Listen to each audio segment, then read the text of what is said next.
हम खबर देंगे आपको, इलेक्शन कमीशन ने आम इंतखाबात के लिए कागजात नामजदगी की वसूली का आगाज कर दिया है। कागजात नामजदगी आज से 22 दिसंबर तक जमा कराए जा सकेंगे। इलेक्शन कमीशन के मुताबिक कागजात नामजदगी उम्मीदवार मुतालिका हल्के के RO ऑफिस में जमा कराएंगे। मजीद तफसीलात जानेंगे अकील अहमद से। जी अकील, बताइए।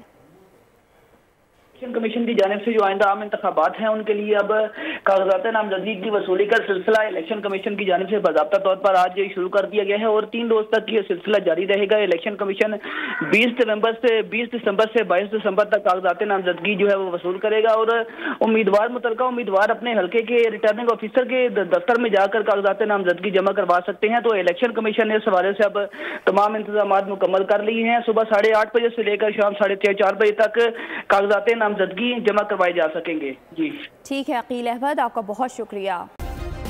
सब्सक्राइब करें और बेल दबाएं ताकि कोई खबर रह न जाए।